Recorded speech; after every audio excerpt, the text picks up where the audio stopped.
Avant de lire les Écritures, je vous invite à la prière.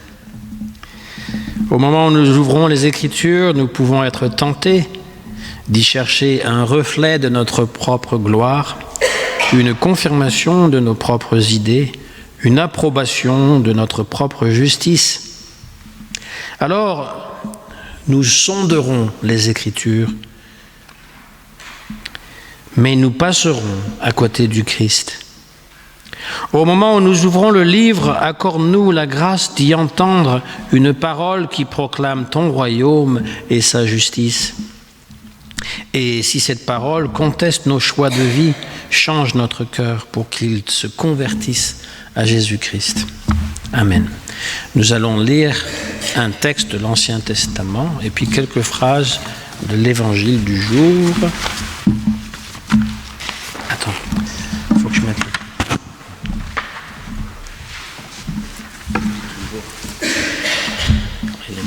Elle le fait elle-même. Maintenant, c'est à refaire.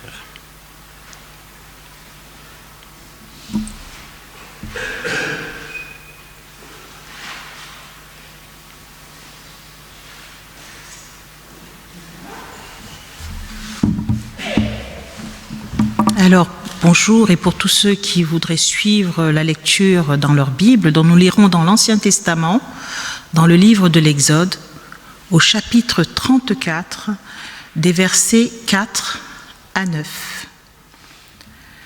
Moïse se leva de bon matin, et il gravit la montagne du Sinaï, comme le Seigneur le lui avait ordonné. Le Seigneur descendit dans la nuée et vint se placer auprès de Moïse. Il proclama lui-même son nom. Il passa devant Moïse et proclama : « Le Seigneur, Dieu tendre et miséricordieux, lent à la colère, plein d'amour et de fidélité. » Aussitôt Moïse se prosterna jusqu'à terre et il dit : « S'il est vrai, Seigneur, que j'ai trouvé grâce devant toi, daigne marcher au milieu de nous.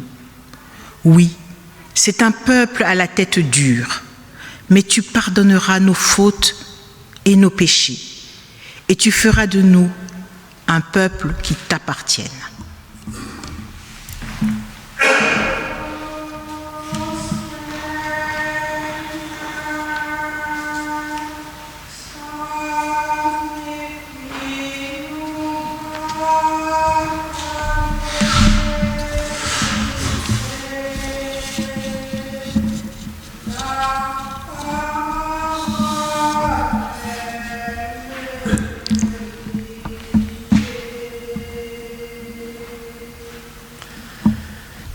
Ô Seigneur, sanctifie-nous par ta vérité. Ta parole est vérité.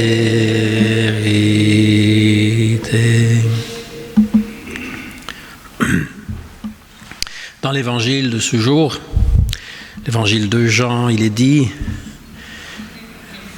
Dieu a tant aimé le monde qu'il a donné son Fils unique.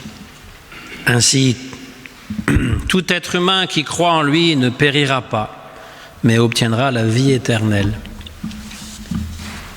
Une phrase très importante.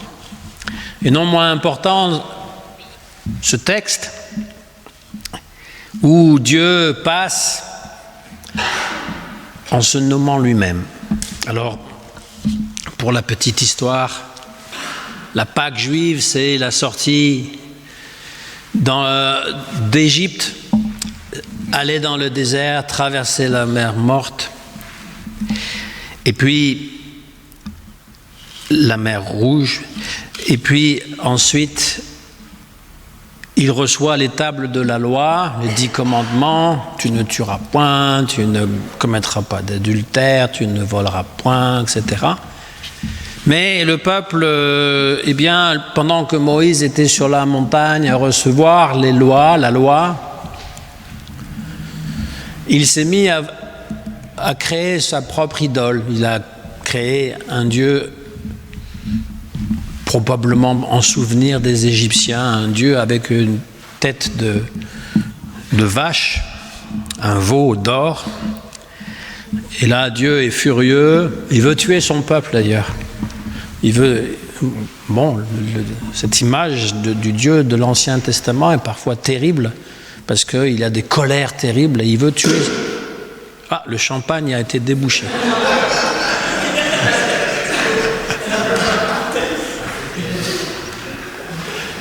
Il aurait fallu attendre à la fin. Toujours est-il que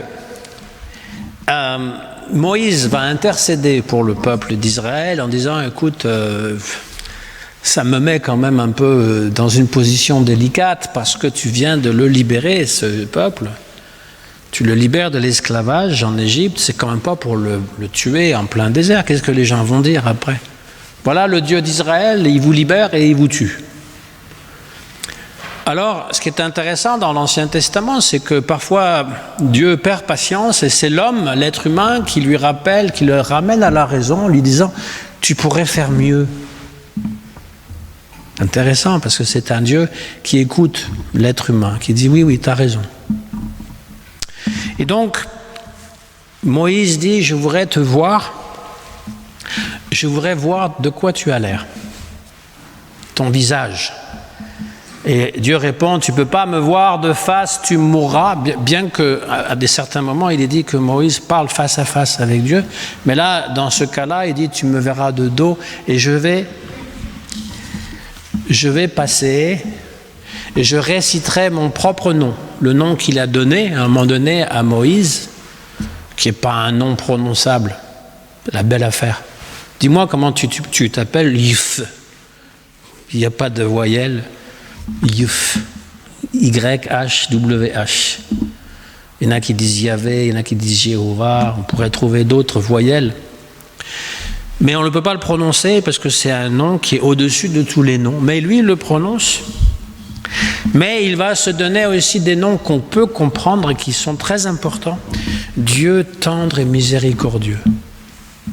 Lent à la colère, plein d'amour et de fidélité. En fait, c'est une nouvelle révélation qui se fait, que ce n'est pas un Dieu terrible qui veut tuer tout le monde qui n'est pas d'accord avec lui, mais au contraire, un Dieu qui est plein de tendresse et de pardon.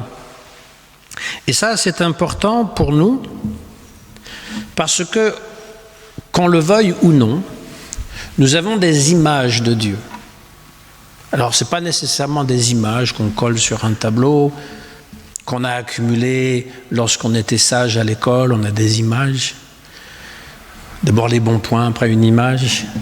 Je ne sais pas si on fait toujours ça, c'est vraiment une autre génération. Mais les images de Dieu, ce n'est pas nécessairement physique. C'est comment on imagine Dieu. Je suis toujours surpris que les gens qui disent ne pas croire en Dieu ont la conception d'un Dieu qui ressemble à un diable. C'est vrai. Qui disent que finalement Dieu, il veut le mal de l'être humain, il veut le détruire, etc. Ils disent, mais je croyais que tu ne croyais pas en Dieu. Dans le métro, il y a l'affiche pour un nouveau livre qui vient de paraître, je ne me rappelle plus le titre exact, mais à peu près ça, comment emmerder Dieu. Je suis sûr que cette personne n'y croit pas. Hein. Alors, qui emmerde-t-il réellement s'il n'y croit pas? Moi, je pourrais écrire un livre, j'emmerde le Père Noël. Ouais, j'espère qu'il y en a qui savaient qu'il n'existait pas. Bah ouais. Toujours est-il que c'est l'image que vous avez de Dieu qui définit votre propre bonheur dans la vie. Ça, c'est assez paradoxal hein, quand même. Moins vous acceptez ce que vous vivez, plus vous avez une image de Dieu qui est un père fouettard, un Dieu méchant qui punit, etc. C'est vrai. Et en fait, la lecture de la Bible ou la croyance, parce qu'on vit dans une époque où on pense que Dieu ne se définit que parce qu'on y croit ou on n'y croit pas. Et même quand on n'y croit pas, on continue à vouloir l'emmerder quand même. Oui, c'est bizarre. Mais il ne s'agit pas de croire ou pas croire. Je peux croire à beaucoup de choses. Ça n'a rien à voir. L'idée, c'est qu'en fait, nous avons une vie conforme à ce que Dieu a voulu. Vois, je mets devant toi la vie et la mort, choisis la vie. La vie, ça veut dire le bonheur, ça veut dire la joie, ça veut dire l'épanouissement, ça veut dire que nous sommes pleinement vivants, pas des morts vivants. Si on choisit la mort, on est déjà mort. Décidément.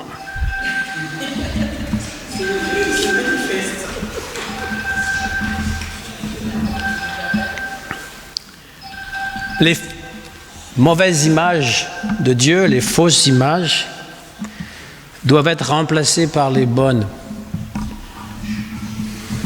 Si vous avez une image positive de Dieu, la vie que vous vivez sera aussi une vie positive.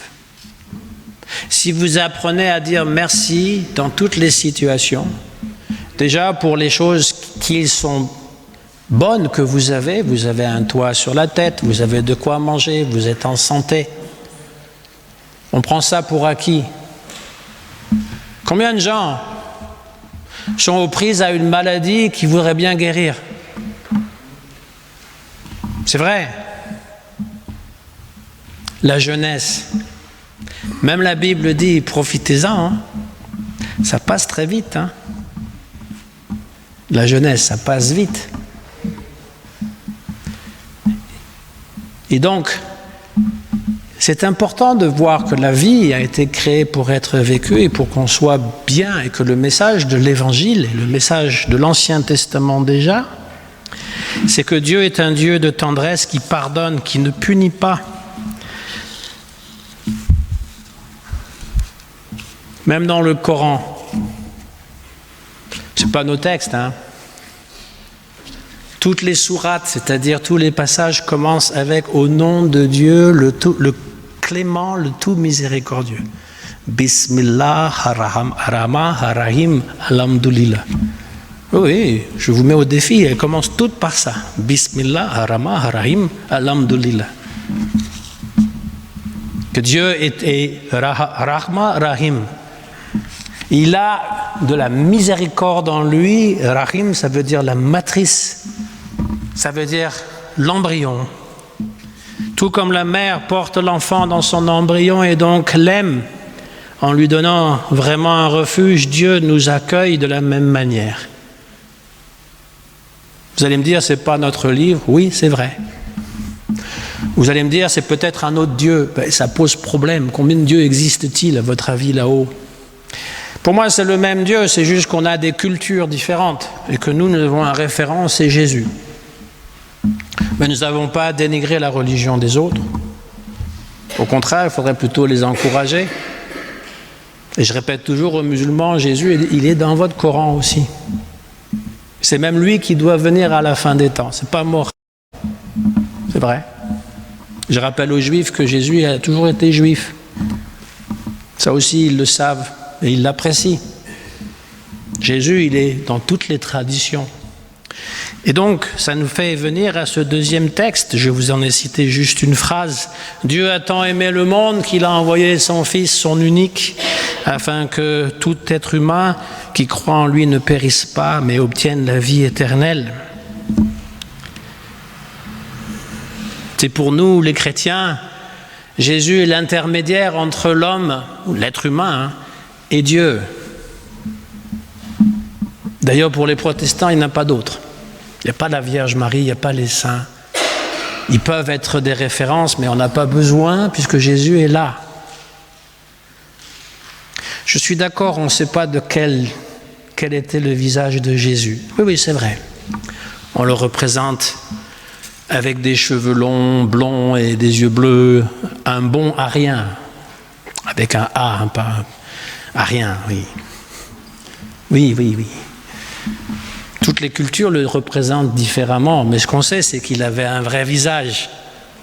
La tradition chez les catholiques, c'est quand Jésus porte la croix et qu'il s'effondre sur le chemin, il y a une dame qui vient, qui lui met un linge et elle imprime son visage sur le linge. C'est ce qu'on appelle la Véronica. Ça vient du grec, 2 mots. Véron, vraie icône.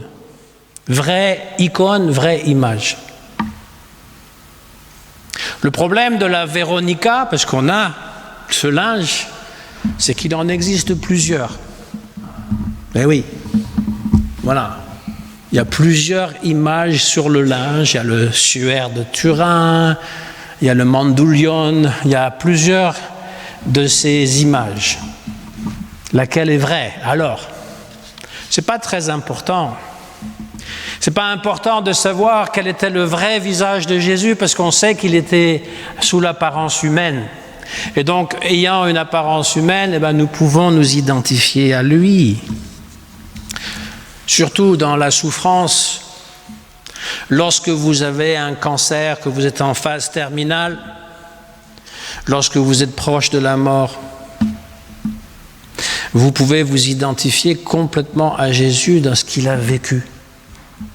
Ça paraît cruel ce que je dis, mais c'est très prometteur, c'est-à-dire que vous êtes exactement dans la même figure, le même cas que Jésus a vécu, et donc vous allez aussi ressusciter. Comme Jésus, il faut passer par le tunnel, par la souffrance et la mort pour pouvoir ressortir vers la lumière. C'est vivre Jésus, vivre ce que Jésus a vécu. Il ne nous abandonne pas. C'est le Dieu qui est fidèle. Il est fidèle même si nous l'oublions. Jean va dire aussi, la vie éternelle, c'est connaître Dieu et son envoyé Jésus le Christ. Et c'est ça qui nous importe, c'est de connaître ce Jésus. Dieu, c'est plus difficile pour nous de le connaître.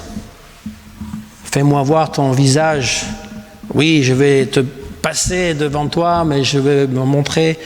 Tu vas me voir de dos. Parce que si tu me vois de face, tu meurs. Tu me verras de dos et je vais réciter mon propre nom, le nom imprononçable, mais aussi Dieu de tendresse et de miséricorde. Eh bien, Jésus, il a manifesté cette tendresse, cette miséricorde quand il était là. Il n'a fait que restaurer l'être humain qui était blessé. Tous ceux qui étaient exclus, il les a réinclus dans la société. Il a fait en sorte que nous sommes vraiment des êtres à part entière, que nous sommes importants, que Dieu a écrit notre nom sur sa grande main. C'est des images aussi. Et qu'il nous présente un Père qui est bon. J'entends bien que tous les pères ne sont pas nécessairement bons. Il y en a à qui on peut vouloir dire « tu n'étais pas là » ou « tu étais violent ». Ça existe. Mais Dieu le Père, c'est le Père qui est vraiment bon, qui sait ce qui est bon pour nous. C'est ce que Jésus est venu nous donner. Vous pouvez ne pas y croire. Mais encore là, la qualité de votre vie sera en mesure de cette positivité que vous accordez à la vie qui vous a été donnée ultimement par ce Dieu. Plus votre image de Dieu sera positive, plus votre vie sera belle. Voilà le message. Voilà aussi le visage de Dieu. Après, il faut suivre évidemment l'exemple que Jésus nous a demandé de suivre, qui est toujours difficile. Mais il faut déjà commencer par là, s'accepter soi-même, s'aimer soi-même. On réduit toujours le message de Jésus, tu aimeras ton prochain. Puis le comme toi-même, il disparaît un peu des fois. Mais si tu t'aimes pas, tu ne peux pas aimer ton prochain, c'est pas possible. Combien de reproches nous nous faisons sans le savoir? Je suis nul. Comment ça, t'es nul? T'es pas nul. Je suis moche. Et tellement d'autres choses qu'on se reproche parce qu'on ne s'aime pas. Peut-être l'éducation veut comme ça. Parce qu'on nous demande toujours de nous comparer aux autres si on est meilleur que l'autre. Peut-être, mais en fait, ça vient aussi de nous. S'accepter tel que nous sommes. Apprendre à aimer nos différences. À aimer ce que nous sommes. Commencer par là, et là, on pourra vraiment aimer l'autre. dans tout ce qu'il a d'étranger pour nous, de différent. C'est cette qualité de vie que Jésus était venu nous donner. Il est venu nous enseigner, c'est son message, c'est son évangile. Au nom du Christ. Amen.